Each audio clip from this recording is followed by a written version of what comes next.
Accidents लिखे हैं। Accidents इसलिए लिखे हैं क्योंकि जितने भी रोड्स बन रहे हैं, स्लोपी रोड्स हैं, नैरो रोड्स हैं, और इसके साथ ही हम देखते हैं कि मंडी डिस्ट्रिक्ट में जो भी कटिंग होती है रोड की, आजकल मोस्टली जो रोड बन रहे हैं लोग अपने हिसाब से बनाते हैं, पंचायत बना रही हैं, या फिर प्रॉपर टेक्निकल नॉलेज नहीं है कितना स्लोप होना चाहिए, कैसे रोड जो है वो बनना चाहिए। वो कहीं ना कहीं हम देखते हैं कि बहुत ज़्यादा स्लोप पे रोड बने हुए हैं या फिर बहुत नैरो बने हुए हैं, तो ये रीज़न कहीं ना कहीं एक्सीडेंट के भी एक वहाँ पे हैजार्ड है।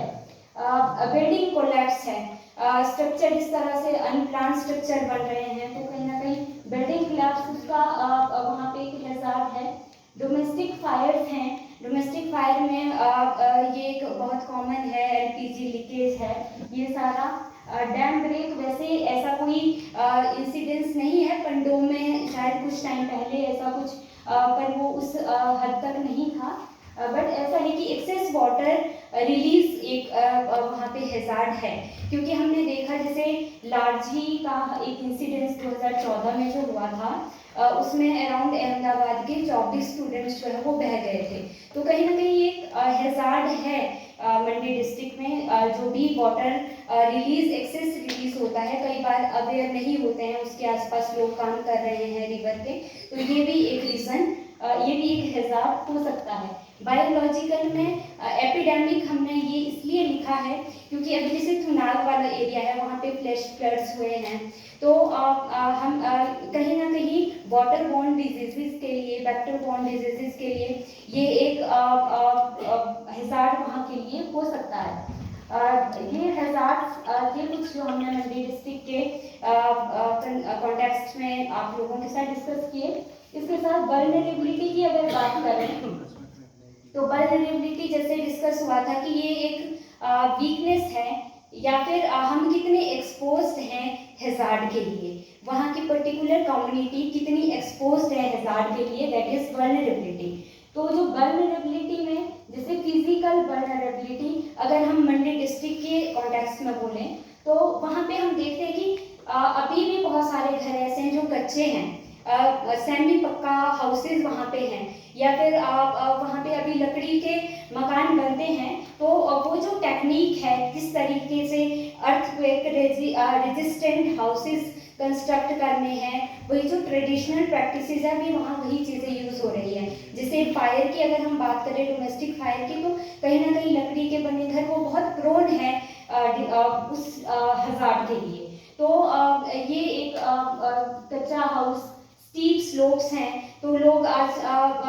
स्लोप्स पे घर बना रहे हैं, तो लैंडस्लाइड के लिए वो एक वल्नरेबल ग्रुप है अगर वहाँ पे वो घर बना रहे हैं। अनप्लान्ड कंस्ट्रक्शन है बिल्डिंग का, किस तरीके से जो है बिल्डिंग कंस्ट्रक्ट होती है, कोई प्रॉपर ड्राइंग नहीं है, कोई प्रॉपर नक्शा अप्रूव नहीं हो रहा है म्यूनसिपैलिटी और नगर पंचायत या परिषद में, तो फिर भी वहाँ पे नक्शे के अकॉर्डिंग घर बन रहे हैं। बट जैसे जो गांव वाला पंचायत वाला एरिया है वो टोटली ऐसा है जहाँ पे कोई किसी से कंसल्टेशन नहीं लिया जा रहा है कि किस तरीके से हमें लैंड साइट सिलेक्शन कैसे करना है, कहाँ पे घर बनना चाहिए, तो ये सारी चीज़ें वल्नरेबल बनाती है हैजार्ड्स के लिए।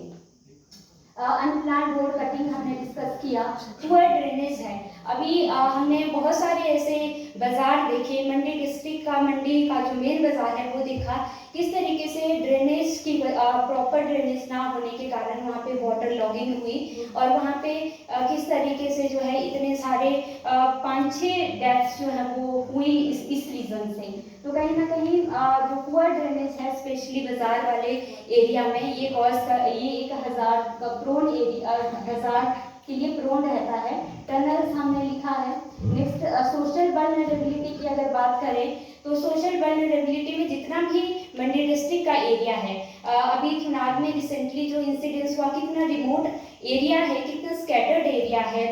हिली एरिया होने के कारण टफ एरिया है, जिस वजह से जैसे हम प्लेन एरिया की बात करते हैं तो वहाँ पे इजीली फैसिलिटीज अवेलेबल, हर तरह की फैसिलिटी अवेलेबल है, ट्रांसपोर्टेशन का इशू नहीं है, हेल्थ फैसिलिटी का इशू नहीं है, रोड कनेक्टिविटी का इशू नहीं है। अभी जैसे थुनाग वाला जो इंसिडेंस हुआ, उसमें हमने देखा कि प्रशासन को पहुंचने में ही 2-3 दिन लग गए, और नेटवर्क कनेक्टिविटी ना होने के कारण पता ही नहीं चला 2 दिन तक कि वहाँ हुआ क्या है। तो ये एक अपने आप में चैलेंज भी है और ये इस ग्रुप को वल्नरेबल भी बनाता है, इस एरिया को हैजार्ड के लिए। नेक्स्ट हम देखिए प्रेग्नेंट लैक्टेटिंग मदर्स हैं, चिल्ड्रन हैं, ओल्ड एज है, क्रोनिक इलनेस के साथ कोई पर्सन है, तो उसमें हम देखते हैं कि जैसे थुनाग वाले ही इंसिडेंट्स की बात करूँ तो मोस्टली जैसे 56 लोग वहाँ से गायब थे, तो उसमें ये लोग ज़्यादा ये रिपोर्ट हुए हैं कि जो डेथ्स रिपोर्ट हुई है वो ज़्यादा इस ग्रुप में रिपोर्ट हुई है। तो हम बोल सकते हैं कि ये प्रोन है हैजार्ड्स के लिए। नेक्स्ट इसमें हमने limited access to hospital basic facility, ये रिमोट एरिया होने के कारण कहीं ना कहीं वल्नरेबल बनाता है सोशल वल्नरेबिलिटी के अंदर। इकोनॉमिक वल्नरेबिलिटी की बात करें तो इकोनॉमिक वल्नरेबिलिटी में डिपेंडेंस है एग्रीकल्चर पे, हॉर्टिकल्चर पे, जैसे लैंडस्लाइड हो रहे हैं, क्लाउड बर्स्ट हो रहे हैं या फिर कोई भी इस तरह का इंसिडेंस हो रहा है, सबसे पहले उस पॉपुलेशन को इफेक्ट करता है जो एग्रीकल्चर पे डिपेंड है, जो हॉर्टिकल्चर पे डिपेंड है। टोटली लॉसेस हो रहे हैं उस रीजन से। तो ये कहीं ना कहीं इकोनॉमिक वल्नरेबल बनाता है इस ग्रुप को। पॉवर्टी है, टूरिज्म पे बहुत सारे लोग डिपेंड है। अभी हमारा जैसे मंडी डिस्ट्रिक्ट में तत्तापानी की बात करें या फिर हम जंजैली एरिया की बात करें तो वो टोटली जो वहाँ पे लोग टूरिज्म पे डिपेंड थे वो वल्नरेबल हैं उस हैजार्ड के लिए कि जब आपका इस तरह का कोई डिजास्टर हो जाता है। सिर्फ मंडी डिस्ट्रिक्ट की बात नहीं है, ऑल ओवर हिमाचल भी अगर हम देखें तो ऑल ओवर हिमाचल इम्पैक्ट हुआ है इस चीज़ से। वो वल्नरेबल है इस हैजार्ड के लिए, क्योंकि हम भी देखते हैं कि कितने लोग, टूरिज्म कितना कम हो जाता है जब यहाँ पे लैंडस्लाइड्स होते हैं, क्लाउड बर्स्ट होते हैं, लोगों के मन में एक डर रह जाता है और जो लोग टोटली डिपेंड है टूरिज्म पे वो लोग कहीं ना कहीं वल्नरेबल होते हैं हैजार्ड के लिए। नेक्स्ट अगर इसमें स्मॉल बिजनेसेस हैं, आप देखिए थुनाग वाला बाजार या फिर कोई रोड साइड कुछ लगाता है, किसी तरह की रेहड़ी में काम करता है कुछ है, उनका जो बिजनेस है वो टोटली जो उस पर डिपेंड है जो वो भी कहीं ना कहीं वल्नरेबल ग्रुप है। नेक्स्ट हम एनवायरमेंटल की बात करें तो डिफॉरेस्टेशन,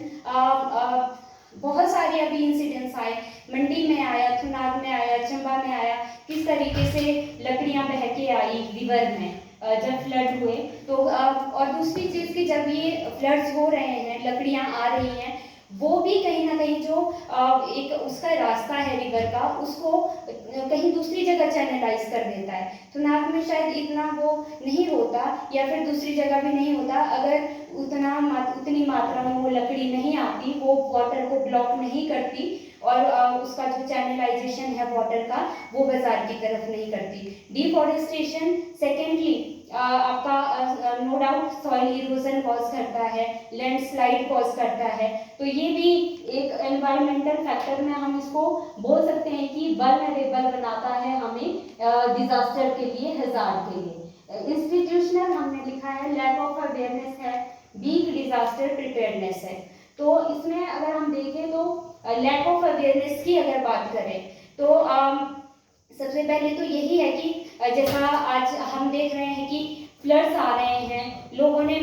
को नहीं पता, जैसे घरों में बात हो रही है कि आज से 80 साल पहले सेम इसी उसमें ऐसा कुछ हुआ था। तो मतलब हम कहीं ना कहीं अवेयर नहीं हैं कि हमें कहाँ कंस्ट्रक्शन करनी है, किस तरीके से कंस्ट्रक्शन करनी है, और लोग भी कहीं ना कहीं आपदा के लिए उस तरीके से, जिस तरीके का माइंडसेट अभी भी हम लोगों का है कि नहीं ये कोई डिवाइन फोर्स है, ये कोई इस तरह की चीज़ें हैं, हम कनेक्ट कर देते हैं, तो वो भी कहीं ना कहीं हमें अवेयर नहीं होने देता। और दूसरी चीज़ इसमें जैसे वीक डिजास्टर प्रिपेयरनेस की बात करें, हम भी देखते हैं मॉक ड्रिल्स होते हैं, सभी डिपार्टमेंट उसमें इन्वॉल्व रहते हैं, बट वो जो मॉक ड्रिल्स होती हैं और जब एक्चुअल में जो डिजास्टर होता है वो कुछ अलग ही सिनारियो होता है। मतलब हमें जो मॉक ड्रिल में जो चीज़ें बताई जाती हैं एक्चुअल में मुझे नहीं लगता कि जब तक डिजास्टर और रेस्क्यू होता है वहाँ तक मतलब हम एग्जैक्टली वैसे उस चीज़ को इम्प्लीमेंट कर पाते होंगे। तो ये भी कहीं ना कहीं जो वीक डिजास्टर प्रिपेयरनेस है तो कहीं ना कहीं ये भी हमें वल्नरेबल बनाता है डिजास्टर के लिए, हैजार्ड के लिए। इसके साथ ही कल्चरल हमने लिखा है इसमें, कल्चरल वल्नरेबिलिटी। कल्चरल वल्नरेबिलिटी की बात करें, एक्चुअल में करवी सर से डिस्कस कर रही थी कि हमें इसमें थोड़ा क्लैरिटी नहीं हो रही है कि कल्चरल जिस तरीके से सर ने हमें बताया, तो मैं वो ये समझ पाई थी कि कल्चरल वल्नरेबिलिटी में मंडी डिस्ट्रिक्ट में अगर मैं बात करूं तत्तापानी की, तो तत्तापानी में हॉट वाटर स्प्रिंग्स हैं। तो अभी जैसे कोल डैम की वजह से वो पूरा ही खत्म हो चुका है। वो वहाँ पे जैसे लोग, वहाँ का एक इम्पोर्टेंस था, रिलीजियस इम्पोर्टेंस, कि वहाँ लोग आते थे, वो नहाते थे, वो जो गर्म पानी के चश्मे थे उनका एक अलग वहाँ का वैल्यू है। बट अभी हमने देखा कि उन्होंने वो पानी को वहाँ से निकाल के अब ऊपर कहीं वो उसको वहाँ पे स्टार्ट किया है। तो कहीं ना कहीं ये जो मैन मेड हैजार्ड्स हैं, ये हमें प्रोन करते बनाते हैं, हमारी कल्चरली हमें वल्नरेबल बनाते हैं। तो कल्चरल वल्नरेबिलिटी में ये एग्जांपल है इसका तत्तापानी का। बट इसके साथ ही जैसे कल्चरल वल्नरेबिलिटी अगर हम दूसरे कॉन्टेक्स्ट में बात करें कि ये हमें हैजार्ड के लिए कैसे प्रोन करता है, तो ये हम बोल सकते हैं कि जैसे आपका कल्चरल वल्नरेबिलिटी में हमने रिलीजियस टेम्पल फेस्टिवल्स लिखा है। तो ये ऐसा है कि जितने भी टेम्पल्स हैं हम देखते हैं मोस्टली रिवर साइड पे बने हुए हैं, रिवर बैंक्स पे बने हुए हैं। लोग वहाँ पे गैदरिंग बहुत होती है। बरसात के मौसम में वो हम शिव जी को स्पेशली जाते हैं। और आप देखते हैं कि जितने भी अभी जैसे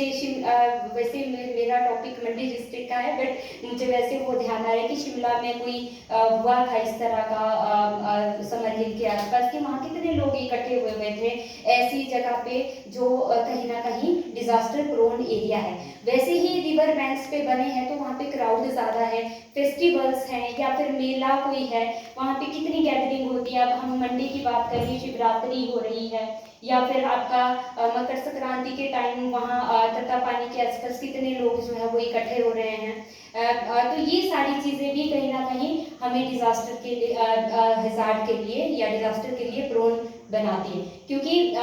जब इतने लार्ज उसमें कहीं पे लोग इकट्ठा हो रहे हैं, कुंभ की हम बात कर लें, तो कहीं ना कहीं वो जो हमारी कल्चरल प्रैक्टिसेस हैं वो भी हमें कभी कभी जो है वो डिजास्टर के लिए या फिर हैजार्ड के लिए जो है वो प्रोन बनाती हैं। बिलीफ्स हैं कुछ हमारे, जैसे कि एंसेस्ट्रल लैंड